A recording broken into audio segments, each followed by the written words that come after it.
수학이라는 과목의 본질 깊이 생각해 본 적 있으신가요? 국포자, 영포자라는 말은 잘 쓰지 않는데 수포자라는 말이 흔한 이유는 무엇일까요? 고교생 3명 중에 1명은 수포자라는데 어쩌다가 이렇게 포기하는 학생이 가장 많은 과목이 된 걸까요?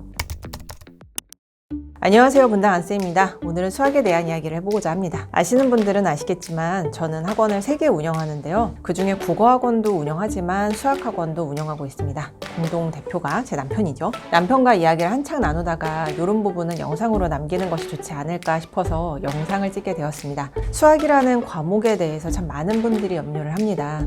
영어, 국어는 어떻게든 하다 보면 될 거라고 생각하시는데 수학은 어떻게 해도 어려울 거라고 생각하시는 분들도 많은 것 같고요. 그런데 염려하시는 것에 비해서 수학을 정확하게 알고 접근하는 분들은 많지 않은 것 같아서 오늘은 수학이라는 과목의 본질에 대한 이야기를 해보고자 합니다. 이 부분만 정확하게 이해를 하셔도 수포자의 길을 제대로 피할 수 있다고 확신하는 부분이 있습니다. 사실 요즘 대입 수학은 예전의 대입 수학과 좀 달라요. 예전에 비해서 쉬워진 부분도 있고 쉽지 않은 부분도 있어요. 쉬워진 부분은 킬러 문제가 쉬워지고 범위가 줄었다는 점이죠. 쉽지 않은 부분은 아주 어려운 문제가 줄고 범위 부담도 줄어든 대신에 유형만 외우면 쉽게 풀리는 아주 쉬운 문제들도 줄었다는 점이죠. 정리하면 범위는 줄어들었고 아주 쉽거나 아주 어려운 문제들이 줄었다는 거죠. 그러다 보니까 예전처럼 탁월한 실력이 있는 학생이거나 요령 암기로 해결해 보려는 학생들한테는 불리해요. 대신에 성실한 학생들에겐 유리한데 아시다시피 성실하다는 것이 어른도 어려운데 아이들 입장에서 쉬운 건 아니죠.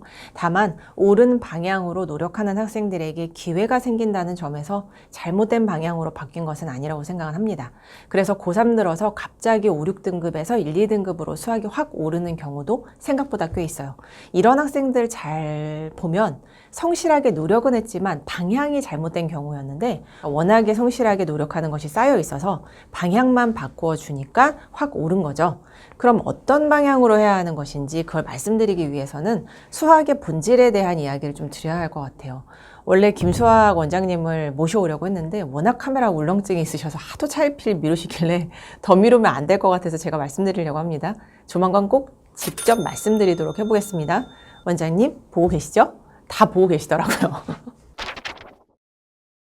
자, 수학이라는 학문은 철학에 가까운 부분이 있어요. 이렇게 말씀드리면은 바로 이해하시는 분도 있으실 거고 뭐지? 하고 생소하게 생각하시는 분도 있으실 것 같아요.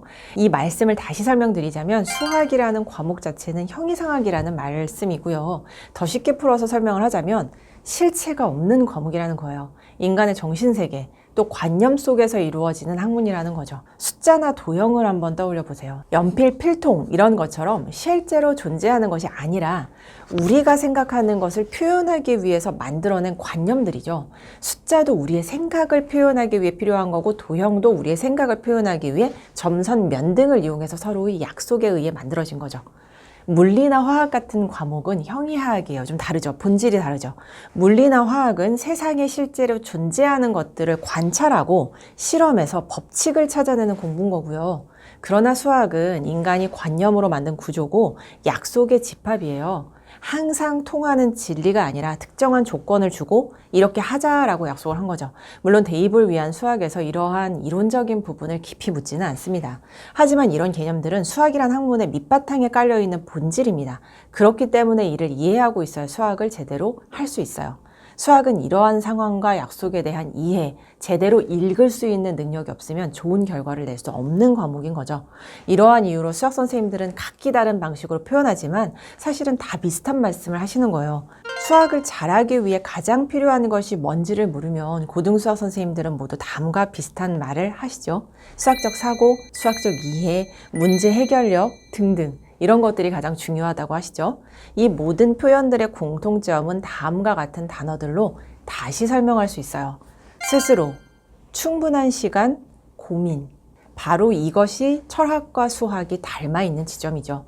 수학을 좋아하는 학생과 어려워하는 학생들은 처음 시작부터 달라요. 수학을 좋아하는 학생들은 문제를 보면 잘 읽는다는 생각을 먼저 하고 차근차근 읽어나가요. 수학을 싫어하는 학생들은 문제를 보면 무작정 푼다는 생각으로 아는 유형에 막 끼워 맞추죠, 억지로.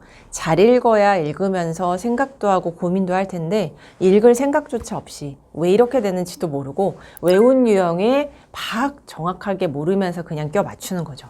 그런데 정말 많은 학생들이 이렇게 공부를 합니다. 여기에는 여러 이유가 있는데요. 오늘은 가장 큰 문제만 딱 하나 말씀드릴게요. 고민하는 시간을 힘들어해요. 고민을 하는 것도 사실 경험이 있어야 하는 거거든요. 근데 고민을 한 경험이 없는 거죠.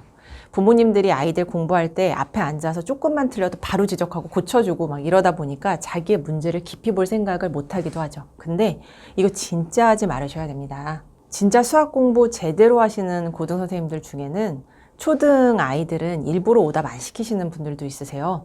초등 때는 틀리는 것이 사실은 당연하고 또 틀려야 하는 거거든요.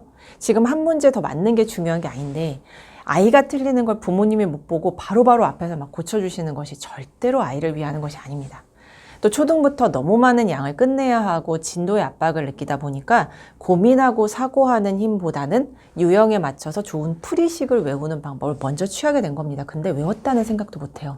좋은 풀이식을 듣고 본인이 이해했다고 생각을 하죠. 자신이 직접 생각하고 고민을 한 20-30분 정도라도 해보고 그리고 풀이식을 들은 거면은 이해했을 수도 있는데요.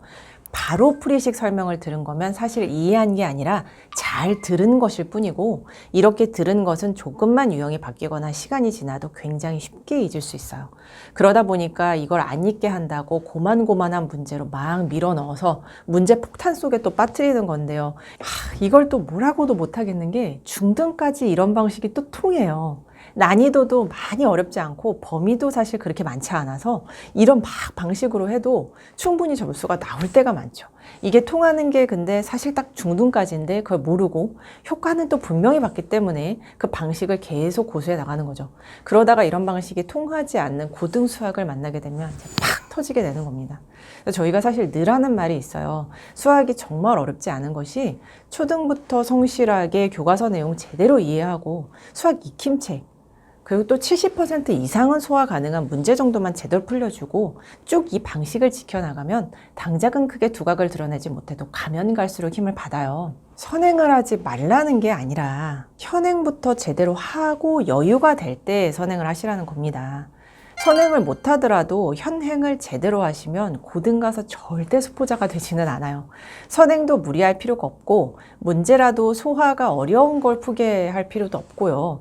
다만 처음에는 시간이 오래 걸리고 많이 틀리더라도 자꾸자꾸 제대로 읽고 스스로 풀 수 있도록 도와줘야 해요. 이것만 잘 지켜나가도 수포자가 되지 않습니다. 이렇게 충분히 수학적인 생각을 하다 보면 문제를 접근하는 나름의 방식과 틀이 생겨요.